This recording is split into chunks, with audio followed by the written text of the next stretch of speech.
Durante un tiempo, Marco van Basten fue el mejor delantero del planeta. Ganaba balones de oro consecutivos y ayudaba al AC Milan a ganar la Copa de Europa 2 veces seguidas. Pero solo unos años después, tras su increíble ascenso a la cima, Marco aparentemente desapareció del fútbol por completo.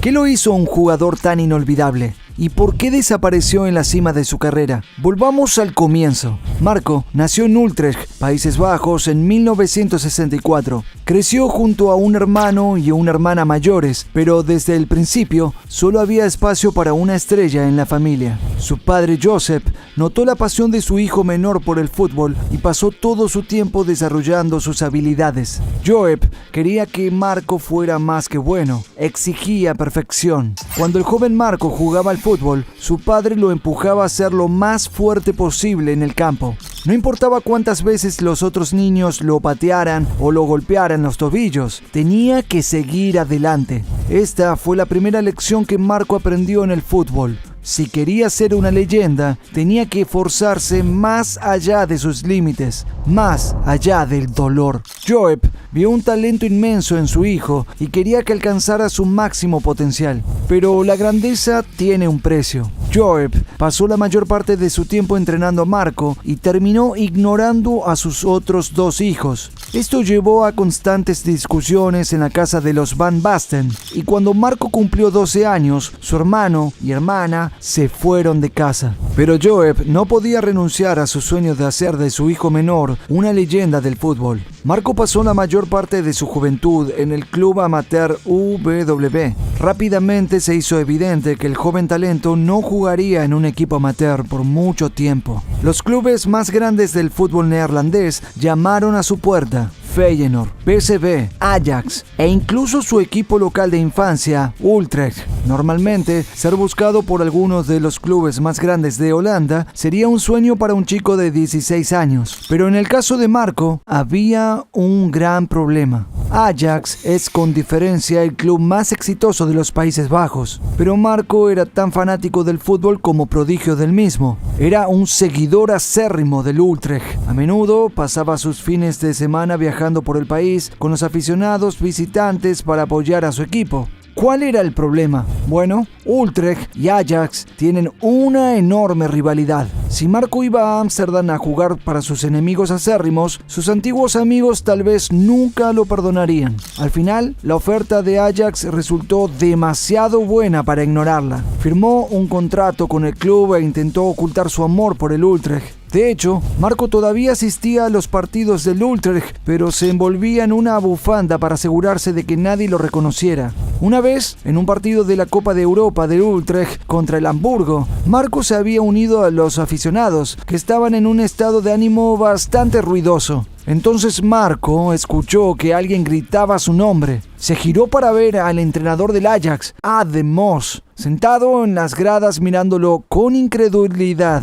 Así como la vida temprana de Marco estuvo dividida entre su amor por su familia y su amor por el fútbol, también lo estuvo su carrera inicial entre la necesidad de una carrera y su lealtad a su club de la infancia. Al final Marco eligió su carrera. Aunque dolió, la decisión valió la pena. Un día, cuando Marco tenía 17 años, estaba entrenando con el equipo juvenil cuando entró nada menos que el legendario Johan Cruyff. Cruyff es probablemente el jugador neerlandés más famoso que haya existido. Era un artista del juego, tan icónico que su técnica de regate característica recibió el nombre de la Giro Cruyff. Era el ídolo y héroe de Marco, el delantero talismán de la era de gloria del Ajax. Cruyff enseñó a los jóvenes muchas técnicas nuevas, ordenándoles que presionaran a los jugadores y repensaran sus enfoques. Se necesitaba talento para reconocer talento, y la leyenda neerlandesa supo al instante que Ajax tenía una estrella en ciernes después de entrenar con Marco.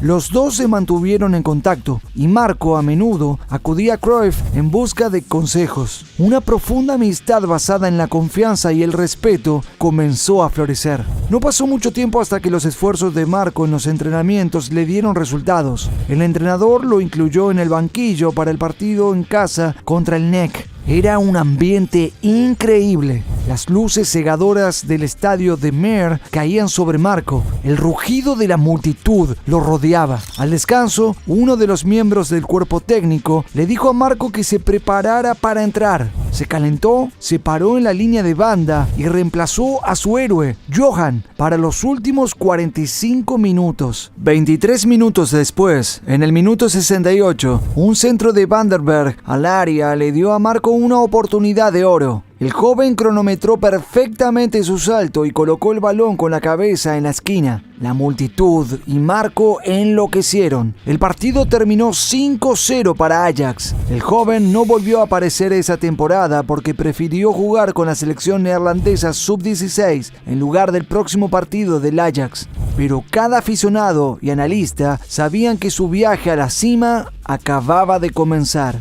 Marco era un delantero neerlandés del libro de texto, un Van Persie o un Ruud Gullit, alto, atlético, brillante dentro y fuera del balón y por supuesto capaz de producir goles maravillosos de cabeza. Con una altura de 1,91 m, el cuerpo de Marco estaba hecho para ser un futbolista de élite, pero ¿y su mente? Esa era la verdadera pregunta. Tanto él como el resto del mundo pronto tendrían su respuesta. Para la temporada 1982-1983, Marco enfrentó una dura competencia por un puesto en el 11 titular del Ajax, la más fuerte de hecho, ya que tuvo que jugar detrás no solo de un internacional neerlandés, sino del máximo goleador de Europa del año anterior, Wayne Kieft. Aún así, el joven demostró su talento acumulando 10 goles en 25 partidos. Al final de la temporada, Ajax decidió darle a Marco la oportunidad de su vida. El club vendió a Kieft al Pisa y convirtió al joven de 18 años en su delantero titular.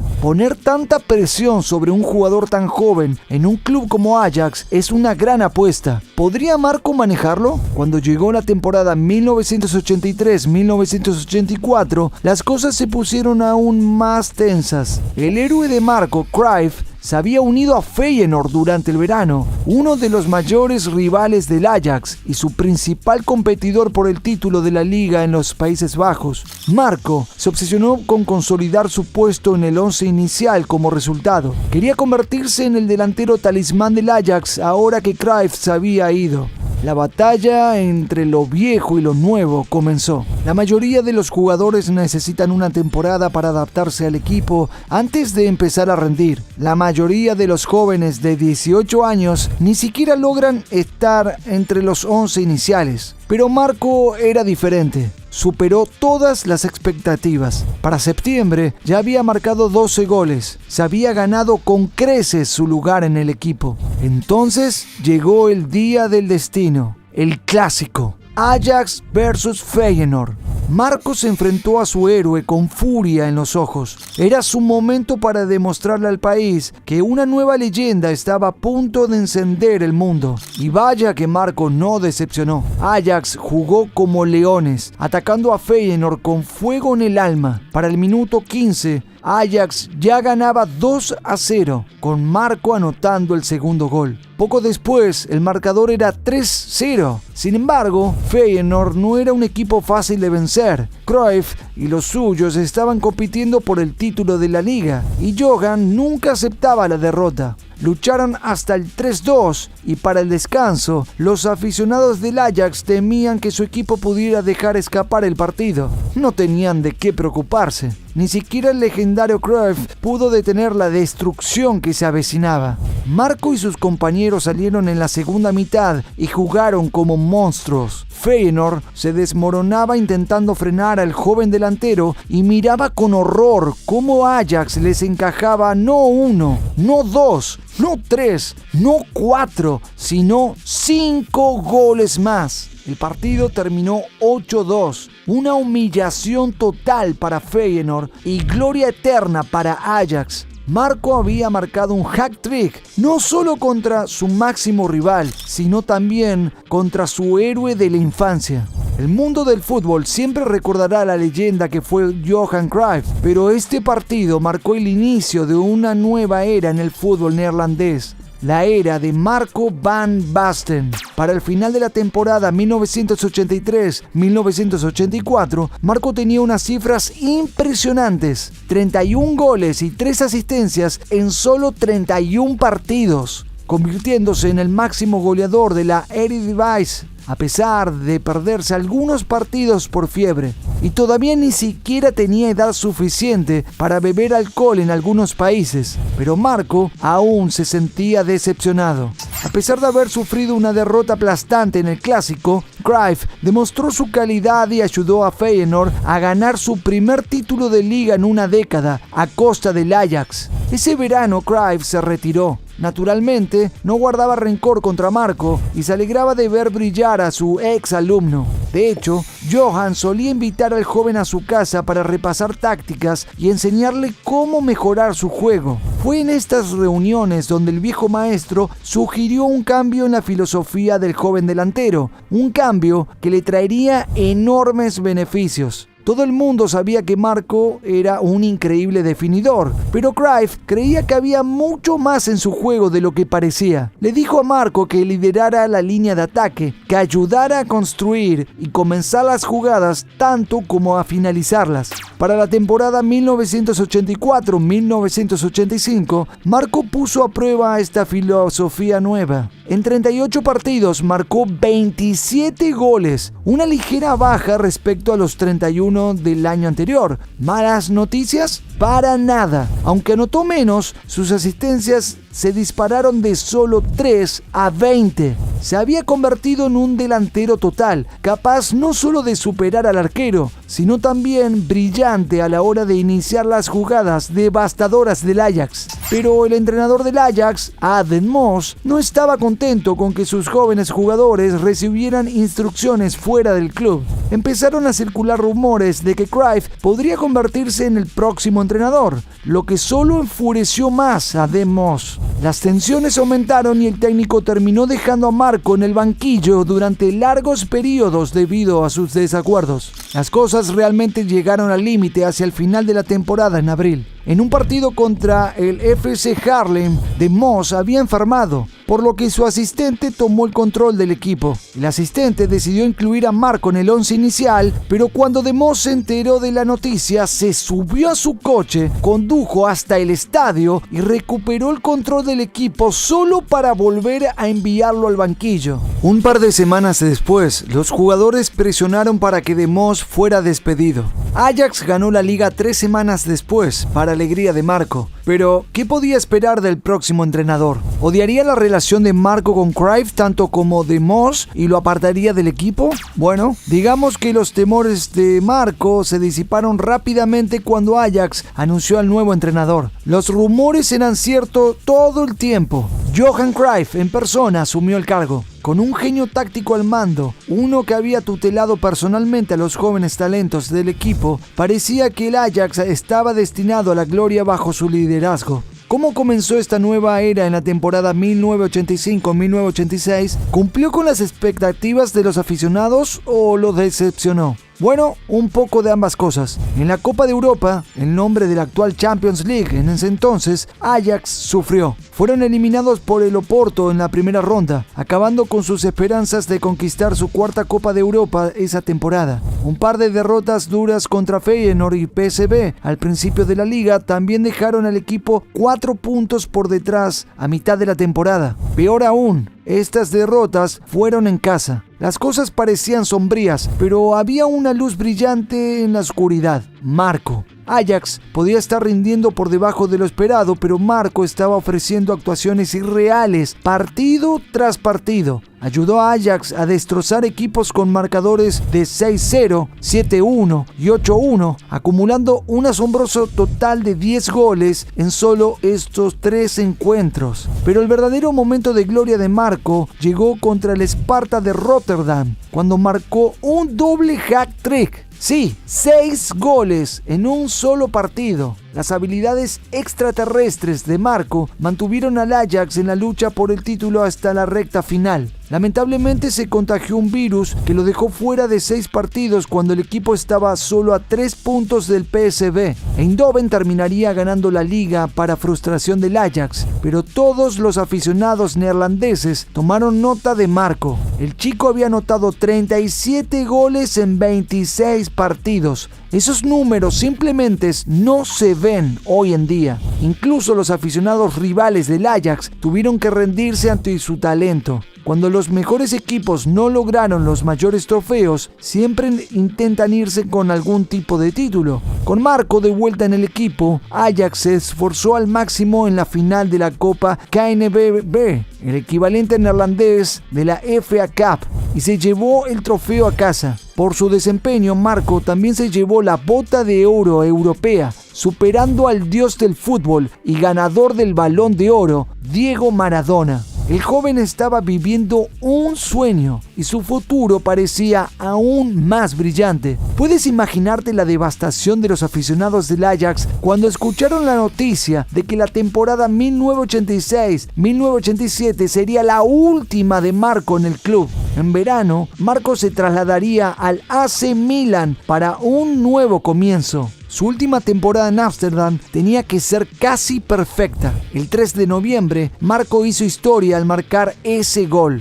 La mayoría de los aficionados ya saben de cuál estamos hablando. En una victoria por 3-1 contra el FC Den Bosch, el neerlandés saltó por los aires y marcó lo que probablemente sea la mejor chilena de la historia. El balón cruzó el aire, golpeó el poste y entró en la red. Sin embargo, los dioses del fútbol estaban observando y decidieron arruinar los planes de Marco. Sufrió una lesión recurrente en el tobillo derecho, que se agravó cuando se lanzó a una entrada en un partido contra el Groningen. Los fisioterapeutas del club le aseguraron a Marco que estaría bien, pero necesitó un tratamiento intensivo solo para poder entrenar y mucho más para jugar contra los mejores equipos. Cruyff estaba muy frustrado. El entrenador comenzó a sospechar que Marco se estaba reservando en los entrenamientos para llegar en buena forma a su traslado a Milán. Marco negó la acusación y los dos discutieron en varias ocasiones a medida que la temporada empeoraba. Al final, Cruyff y Marco llegaron a un acuerdo.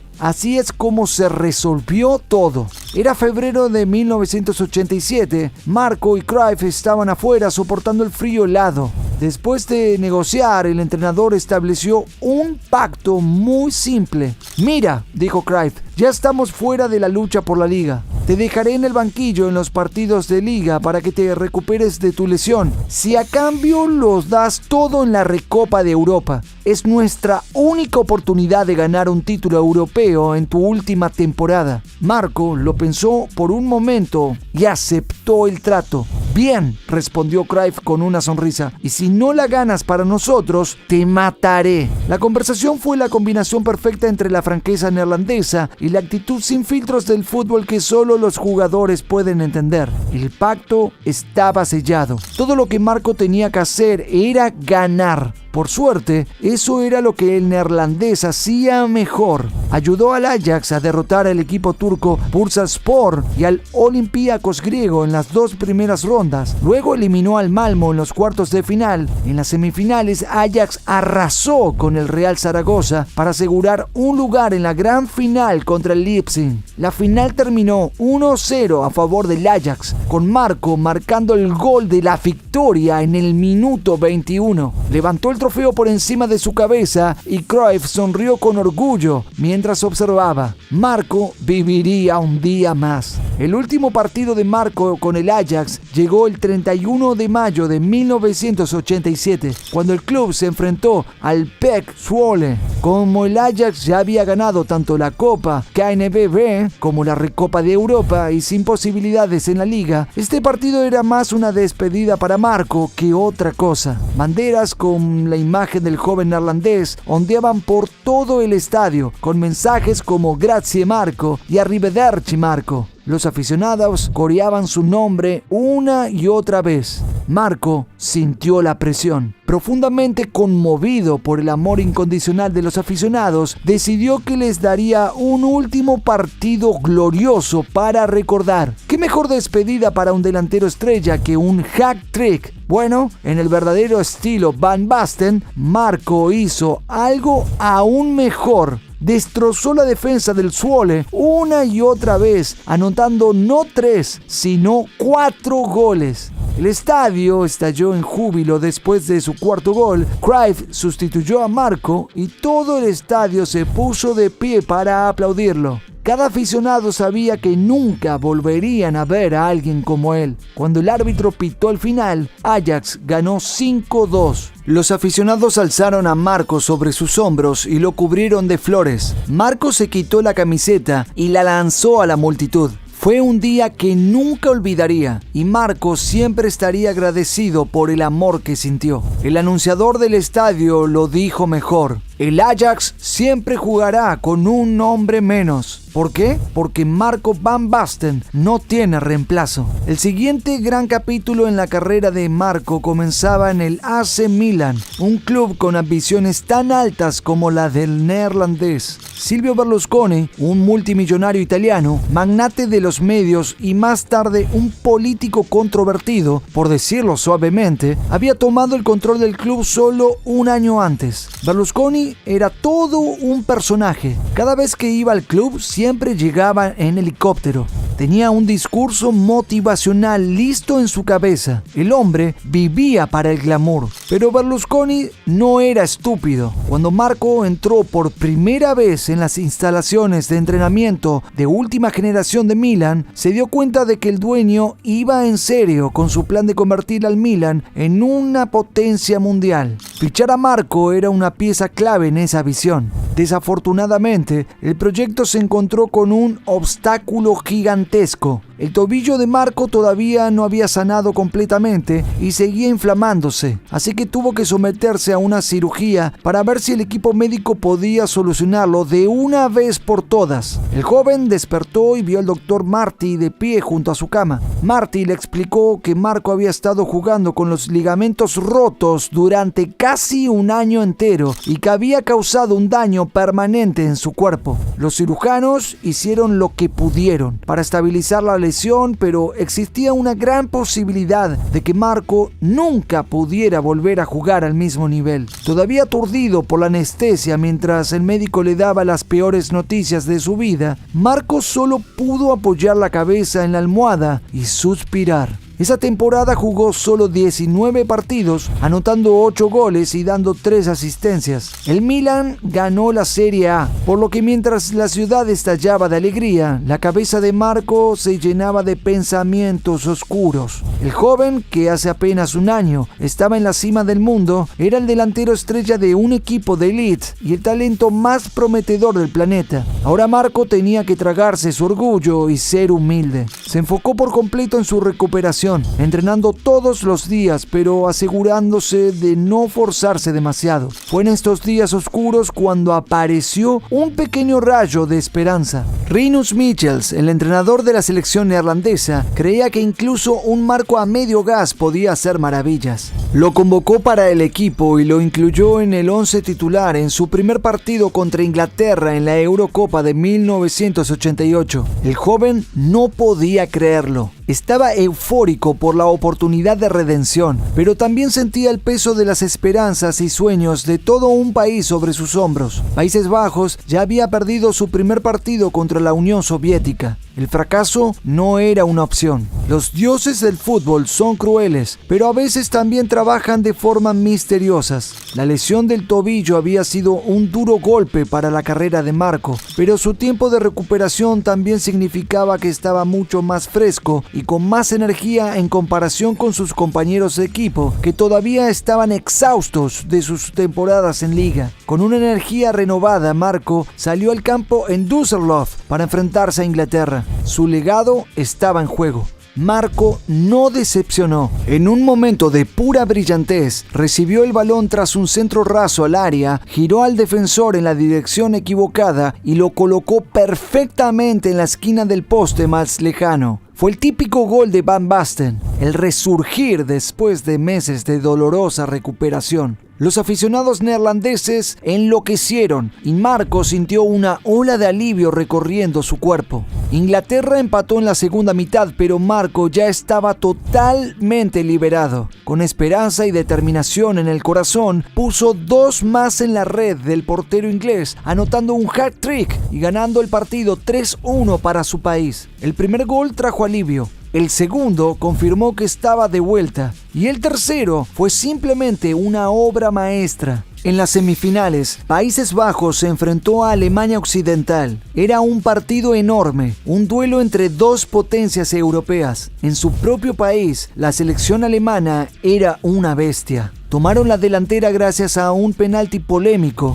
pero Marco no estaba dispuesto a aceptar la derrota tan fácilmente. Koeman convirtió un penalti impecable para igualar el marcador, y en los minutos finales del partido, un pase filtrado perfecto desde el centro del campo atravesó la defensa y le dio a Marco el espacio justo para empujar el balón con una barrida y marcar el gol de la victoria. Países Bajos aseguró su lugar en la final con una victoria por 2-1. A veces se aprende más de los rivales que de los amigos. Marco recordaría cómo el entrenador alemán, la leyenda Franz Beckenbauer, Der Kaiser, se acercó a él después del pitido final. Marco vio la decepción en los ojos del hombre, así que se sorprendió cuando éste le tendió la mano y lo felicitó por la victoria. Fue un momento importante para Marco. Su lesión lo había hecho tocar tierra, y ver a una de las mayores leyendas del fútbol mostrar humildad le enseñó que incluso los mejores pueden perder. Lo que realmente importa es cómo reaccionas después. Pero Países Bajos aún tenía un último partido enorme antes de lograr su primer gran título internacional. La Unión Soviética los esperaba en la final, también buscando hacer historia para su país. Los neerlandeses tomaron la delantera gracias a un cabezazo de Ruud Gullit en el minuto 32, pero los aficionados seguían sintiéndose increíblemente nerviosos. Una ventaja de un gol se puede perder fácilmente. Necesitaban un segundo tanto para creer que el título era suyo.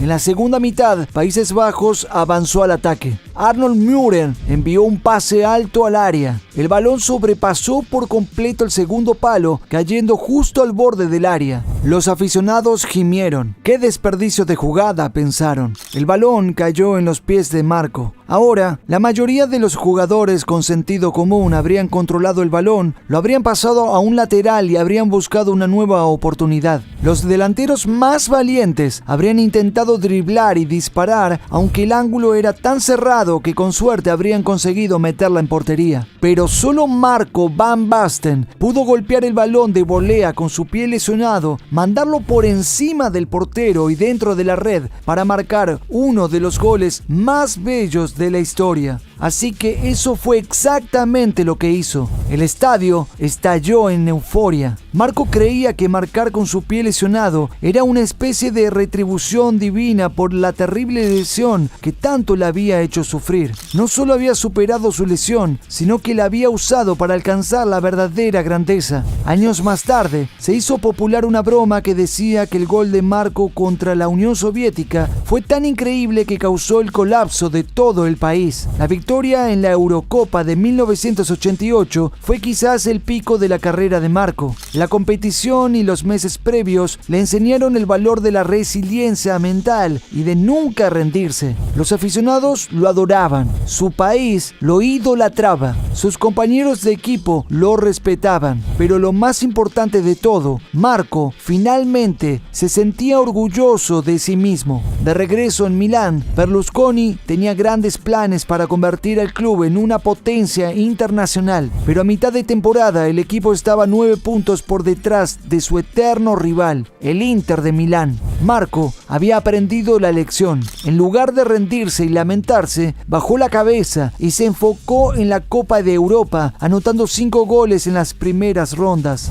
El Balón de Oro de 1988 era prácticamente una victoria asegurada para Marco. El premio le dio una nueva oleada de energía que canalizó en la Copa de Europa. Un difícil partido contra el Estrella Roja de Belgrado, jugado en medio de una densa niebla, casi pone fin a la campaña del Milán. Pero el equipo mantuvo la calma en la tanda de penales para asegurar su lugar en la final contra el Steaua de Bucarest. La final de la Copa de Europa de 1989 se jugó en Barcelona, en el Camp Nou. El estadio estaba repleto de aficionados del Milán, ahogando por completo a los seguidores rumanos del Steaua. Cuando Marco puso un pie en el campo, sintiendo la energía de los hinchas recorriéndolo, supo en ese instante que iban a ganar el partido. El pitido final sonó: 4-0 para el Milan, 2 goles de Gullit, 2 goles de Marco. Berlusconi corrió al campo para celebrar con los jugadores, extasiado porque el club había conquistado la cima de Europa. Pero la siguiente temporada, 1989-1990, traería para Marco una de sus mayores decepciones hasta la fecha. El Milan se enfrentó al Napoli en la carrera por su segundo título de liga bajo el mando de Berlusconi.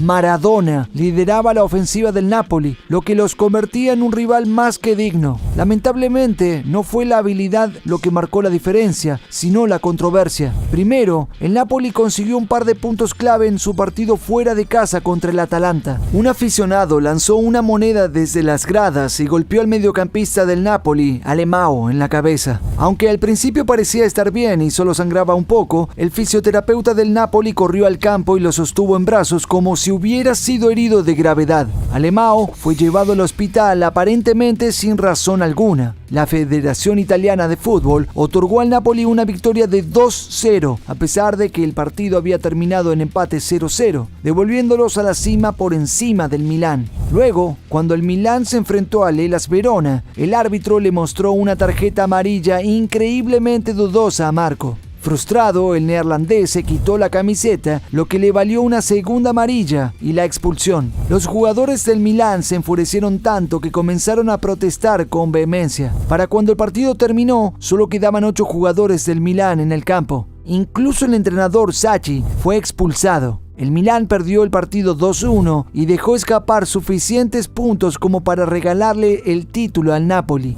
La derrota dejó en Marco un sabor amargo. Se sintió como un robo, como si todo estuviera en contra del Milán y a favor del Napoli. Las cosas empeoraron aún más cuando se unió a la selección neerlandesa para la Copa del Mundo de 1990. Los aficionados estaban emocionados por ver lo que Países Bajos podía hacer después de su increíble campaña en la Eurocopa. ¿Podrían hacer historia otra vez con una victoria en el Mundial? La respuesta fue un rotundo no. No solo no ganaron, sino que se desplomaron de forma desastrosa contra Alemania Occidental, perdiendo 2-1 en el San Siro, en el estadio del Milán, en los octavos de final, después de terminar terceros en la fase de grupos. Fue un fracaso absoluto y Marco se culpó a sí mismo por ello. Se escondió en una villa en el sur de Francia para recuperarse del golpe mental. Para la temporada 1990-1991, la situación finalmente estalló entre Marco y su entrenador en el Milán,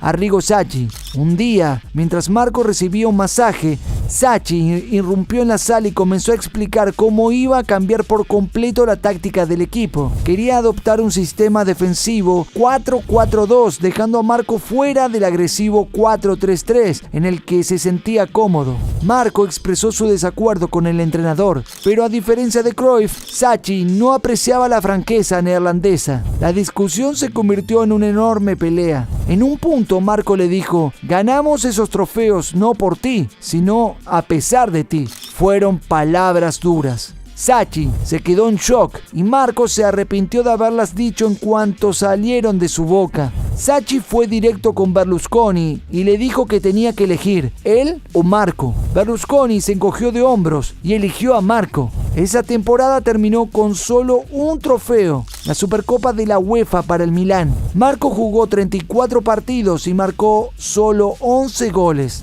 El estrés mental le estaba pasando factura. A menudo, en nuestros momentos más bajos, es cuando hacemos nuestros mayores descubrimientos. A veces, todo lo que se necesita es un cambio. El Milán nombró a Fabio Capello como entrenador en 1991 para dirigir al equipo durante los próximos 5 años. Y vaya que fue un golpe de genio. Para alegría de Marco, Capello introdujo un nuevo enfoque con un estilo de juego rápido y ofensivo. Un cambio bienvenido tras el fútbol rígido y mecánico de Sacchi. Sacchi había sentado las bases del equipo, pero Capello los llevó al siguiente nivel.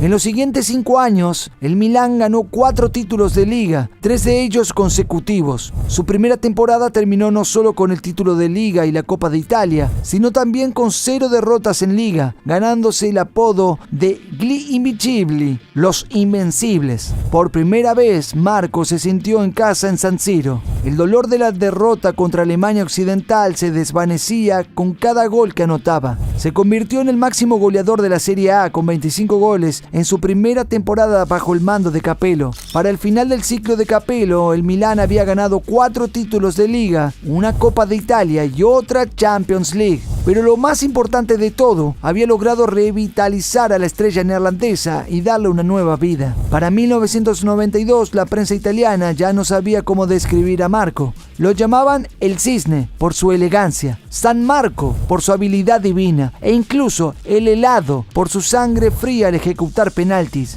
Este fue el absoluto pico de la carrera de Marco en el Milán. Era imparable, un dios entre hombres. El 8 de noviembre Marco se vengó del Napoli, anotando 4 goles en su estadio para ganar el partido 5-1. Solo unas semanas después anotó otro póker contra el Gothenburg, cerrando una chilena espectacular. Todo lo que el hombre tocaba se convertía en oro. No tardaría mucho en ser inmortalizado en bronce. La FIFA le otorgó su tercer Balón de Oro, poniéndolo al nivel de las leyendas como Gunnar Nordahl, José Altafini, Pierino Prati y por supuesto Johan Cruyff. Fue nombrado el mejor jugador del mundo, cimentado su legado como una figura mítica del fútbol. Marco ahora estaba hombro a hombro con el hombre que le enseñó casi todo lo que sabía. Pero todas las historias de hadas deben llegar a su fin. Y la historia de Marco estaba llegando a su último capítulo. La verdad es que la lesión del tobillo de Marco nunca sanó del todo. Jugó un fútbol increíble a pesar del dolor, pero eventualmente lo alcanzó.